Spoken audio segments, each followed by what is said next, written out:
नमस्कार दोस्तों, यह अध्याय 11 रसखान के सवैये से पाठ 9वीं के लिए क्षितिज भाग 1 का मैं भावार्थ क्वेश्चन आंसर सभी आपको बताऊंगी और वीडियो बहुत लंबा ना हो जाए इसलिए भावार्थ मैं केवल आप लोगों को दिखा दूंगी। आप स्क्रीनशॉट लेके या वीडियो को पॉज करके पढ़ सकते हैं। जैसे देखिए, पहला सवैया है, मानुष हो तो वही रस खान बसो ब्रज गोकुल गाँव की ग्वारन, जो पशु हो तो कहाँ बस मेरो चरो नित नंद की धेनु मझारन, पाहन हो तो वही गिरी को जो कियो हरि छत्र पुरंदर धारन, जो खग हो तो बसेरो करो मिली कालिंदी कुल कदम्ब की डारन। देखिए, ये शब्दार्थ है और ये इसका भावार्थ है। आप वीडियो को पॉज करके पढ़ सकते हैं। दूसरा सवैया है, या लकुटी अरु कामरिया पर राज तेहु पुर को तजी डारो, आठों सिद्धि नवो निधि के सुख नंद की गाय चराई विसारो, रसखान कबो इन आखिन सो ब्रज के बन बाग तड़ाग निहारो, कोटि के कल धोत के धाम करील के कुंजन ऊपर वारो। शब्दार्थ देखिए और ये भावार्थ।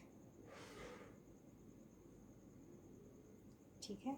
ये तीसरा सवैया, मोर पखा सिर ऊपर राखी हूँ, गुंज की माल गरे पहिरोंगी, ओढ़ी पिताम्बर लकुटी बन गोधन ग्वारनी संग फिरोंगी, भावत वो ही मेरो रस खानी सो तेरे कहे सब स्वांग करोंगी, या मुरली मुरली धर की अधरा न धरी अधरा न धरोंगी। ये शब्दार्थ है इसका और ये भावार्थ।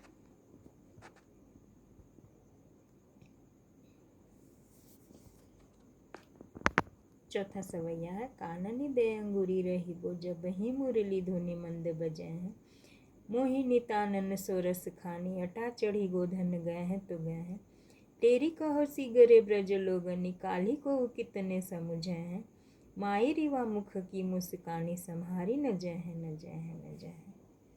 ये देखिए इसका शब्दार्थ और यह इसका भावार्थ।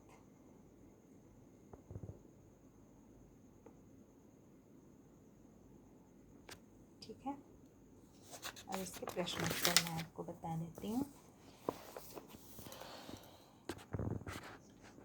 ब्रजभूमि के प्रति कवि का प्रेम किन रूपों में अभिव्यक्त हुआ है?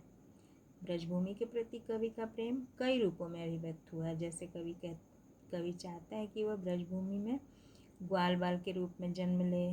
अगर उसका जन्म पशु में हो तो वह नंद की गाय बने। अगर अगले जन्म में वह पत्थर बने तो गोवर्धन पर्वत का पत्थर बने। अगर पक्षी बने तो उस पेड़ का पक्षी बने, उस कदम्ब के पेड़ का जो यमुना नदी के किनारे है, जिस पर कृष्ण बैठकर बांसुरी बजाया करते थे। कवि का ब्रज के वन बाग तालाब को निहारने के पीछे क्या कारण है? कवि का ब्रज के वन बाग तालाब को निहारने के पीछे कारण है कि वह प्रत्येक भाग के प्रति विशेष स्नेह रखते हैं, क्योंकि ये सभी कृष्ण से संबद्ध है। ब्रज के वन बाग तालाब श्री कृष्ण की लीला और उनके प्रेम के साक्षी हैं। इसलिए कवि की आंखें ब्रज के वन बाग और तालाब देखने को ललायित हैं। एक लकुटी और कामरिया पर कवि सब कुछ न्यौछावर कर देने को क्यों तैयार है? कवि के प्रेम का आलंबन है भगवान श्री कृष्ण। भगवान श्री कृष्ण से संबंधित प्रत्येक वस्तु से कवि स्वयं को जोड़ना चाहता है। अतः जब बात श्री कृष्ण की लाठी और कंबल की आती है, जो श्री कृष्ण के श्रम सौंदर्य के भी प्रतीक हैं और जो सदैव आराध्य श्री कृष्ण के स्पर्श में ही रहे हैं, तो कवि उन पर सब कुछ न्यौछावर करने के लिए तैयार हो जाता है।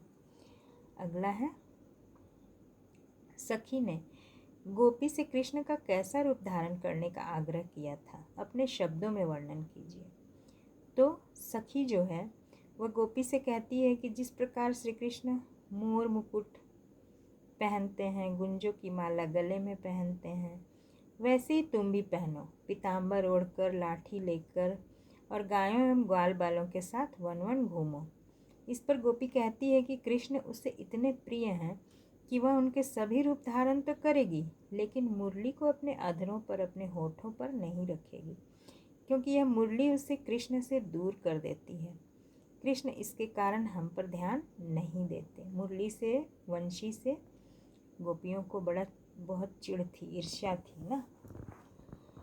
अगला है, आपके विचार से कवि पशु पक्षी और पहाड़ के रूप में भी कृष्ण का सानिध्य क्यों प्राप्त करना चाहता है? तो श्री कृष्ण का जीवन पशु पक्षी और पहाड़ के साथ पूर्णतः संबद्ध रहा है। पशु गाय, पक्षी मोर तथा पहाड़ गोवर्धन, ये तीनों श्री कृष्ण की लीला के साक्षी हैं तथा भगवान से इनका सीधा संपर्क रहा है। इसलिए कवि पशु पक्षी तथा पहाड़ के रूप में श्री कृष्ण का सानिध्य प्राप्त करना चाहता है। अगला है, चौथे सवये के अनुसार गोपियाँ अपने आप को क्यों विवश पाती हैं? तो चौथे सवये में गोपियाँ अपने अनेक यत्न के पश्चात भी श्री कृष्ण के मुख की मोहिनी मुस्कान के सम्मुख स्वयं अपने आप को नियंत्रित कर पाने में विवश पाती हैं। इसके अतिरिक्त श्री कृष्ण की बांसुरी की मधुर तान भी उन्हें विवश करती है। ठीक है, मतलब वह जब श्री कृष्ण की मधुर तान सुनती हैं तो अपने आप को विवश पाती हैं और दौड़कर वहाँ चली जाती हैं। फिर देखिए, भाव स्पष्ट करना है। यह है भाव स्पष्ट करें। यदि आप लोगों को भाव स्पष्ट करें और आशय स्पष्ट करें में दिक्कत होती है तो आप कमेंट में बताइएगा। मैं अलग से एक वीडियो बना दूंगी, भाव स्पष्ट करें बता दूंगी अच्छे से और आशय स्पष्ट करें। ठीक है, ये प्रश्न है, कालिंदी कुल कदम्ब की डारण में कौन सा अलंकार है? तो क वर्ण की आवृत्ति बार बार हुई है, तो यहाँ कौन सा अलंकार होगा? अनुप्रास अलंकार होगा। इसके बाद काव्य सौंदर्य बताना है। देखिए, आप देखिए, वीडियो काफ़ी बड़ा हो जाएगा, इसलिए मैं वीडियो बंद करती हूँ। आप देख लीजिए, पॉज करके पढ़ लीजिएगा। धन्यवाद।